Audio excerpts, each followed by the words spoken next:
अभियान भी शुरू किया गया है और पोषण माह जो है वो आयोजित किया जा रहा है। किस तरह के कार्यक्रमों का आयोजन जो है इस तरह किया जाएगा? आज से पूरे ज़िले भर में, इनफैक्ट पूरे प्रदेश भर में पोषण माह की शुरुआत हुई है और एक पेड़ लगाकर एक पेड़ माँ के नाम वाले कैंपेन की भी यहाँ से शुरुआत हुई है।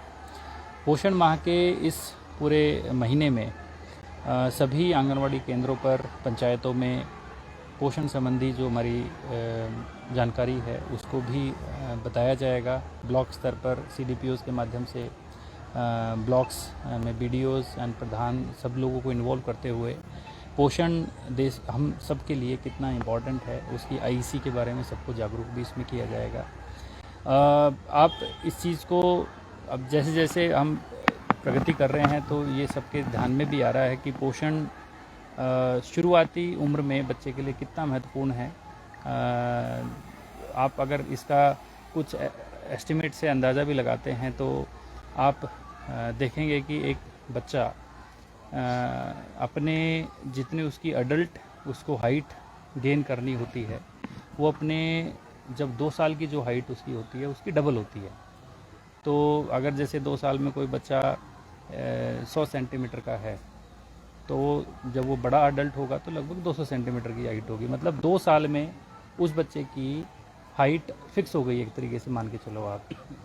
और बच्चे का जो ब्रेन का डेवलपमेंट है 3 वर्ष तक बच्चे का लगभग 95% ब्रेन डेवलपमेंट हो जाता है। और आप खुद भी इस चीज़ को अपने घर में भी इस चीज़ को देख सकते हैं, चेक भी कर सकते हैं कि आपकी जो हेड का गुलाई है, सर्कमफेरेंस है, और आपके बच्चे के हेड की गुलाई है लगभग बराबर निकलेगी। एक एडल्ट की लगभग 55 से 60 सेंटीमीटर के बीच गुलाई होती है और एक बच्चे की 3 साल के बच्चे की लगभग 50 से 55 सेंटीमीटर तक उसकी हेड की गुलाई होती है। मतलब कहने का कि 3 वर्ष की उम्र तक बच्चा अपना जो उसका जितना ब्रेन की क्रेनियल कैपेसिटी उसकी बढ़ सकती है वो बढ़ जाती है और न्यूरल कनेक्शंस जो अंदर होते हैं जो आगे जाकर बच्चे को उसके जो भी उस जिस फील्ड में उस बच्चे ने जाना है उसमें आगे बढ़ने में मदद करती है। तो इस एस्पेक्ट को देखते हुए पोषण कितना आवश्यक है 3 वर्ष की उम्र तक, और जब माता प्रेग्नेंट होती है उस वक्त माता के पोषण के लिए कितना ये महत्वपूर्ण एस्पेक्ट, आप इस चीज़ का अंदाज़ा लगा सकते हैं। तो उसी एस्पेक्ट को फोकस करते हुए इस पूरे पोषण माह में चीज़ों को लोगों को बताया जाएगा। खासकर जो टारगेट ग्रुप हमारा है, जो हमारी प्रेग्नेंट महिलाएं हैं या एलिजिबल कपल हैं या छोटे बच्चे हैं, उनके पेरेंट्स हैं, उनको इस बारे में जागरूक किया जाएगा। हमारा जो पोषण के डिफरेंट इंडिकेटर्स हैं उसमें अगर हम देखते हैं तो जो हमारी प्रोग्रेस है वो बड़ी इंक्रीमेंटल प्रोग्रेस है। मतलब जो स्टंटिंग, वेस्टिंग या मेलनरिश्ड चिल्ड्रन का जो डाटा है उसमें जो हमारा इम्प्रूवमेंट है, जो हमारा NFHS का सर्वे भी होता है उसमें बहुत ही इंक्रीमेंटल हमारी चेंजेस उसके अंदर आ रहे हैं। लेकिन हमें अगर हमारे देश की आगे की तरक्की की अगर बात करें कि आगे से आज से जो बच्चा 3 साल का है, आज से 20 साल बाद वो अर्थव्यवस्था में कंट्रीब्यूट करेगा, कुछ बनेगा, तो उस 20 साल की नींव आज ही है और उस नींव को मजबूत करने के लिए हमें आज ही कार्य करना पड़ेगा।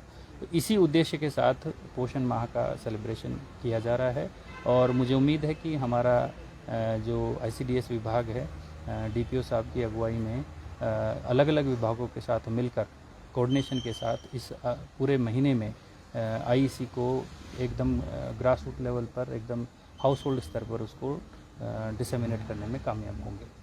अमूमन देखा जाता है कुपोषण के कारण काफ़ी अधिक संख्या में जो है डेथ रेट जो है वो होती है, तो इसको हम कम कर पाएँ या अभी तक जिला कांगड़ा की हम बात कर लें तो क्या स्टेटस है अभी? एग्जैक्ट डेटा अभी जो आपको हम डिपार्टमेंट की तरफ से दे देंगे। जैसे मैंने बताया कि इंक्रीमेंटल चेंजेस इसके अंदर हो रहे हैं, तो हमारा फोकस है कि इस इंक्रीमेंटल चेंजेस को हम थोड़ा क्वांटम जंप में लेके जाएं और एक सब्सटेंशियल इम्प्रूवमेंट हमारा इसके अंदर हो। कुपोषण से डेथ की अगर मैं बात करूं तो शायद नंबर बहुत कम होगा। कुपोषण से डेथ बच्चे की नहीं होती, लेकिन कुपोषित बच्चे को जो बाकी और बीमारियां होती हैं, जैसे एक कुपोषित बच्चे को मान लो डायरिया लग गया तो हो सकता है वो डायरिया से ही बच्चे की डेथ हो जाए। उस कुपोषित बच्चे को निमोनिया हो गया, हो सकता है निमोनिया से उसकी डेथ हो जाए। तो कुपोषण डायरेक्ट कॉज बच्चे की हेल्थ के लिए या उसकी मॉर्बिडिटी के लिए या उसकी डेथ के लिए उतना जिम्मेदार नहीं है, लेकिन इनडायरेक्ट रूप से कुपोषण सभी फैक्टर्स में सभी जो और जो इश्यूज़ हैं उसको अग्रवेट करता है।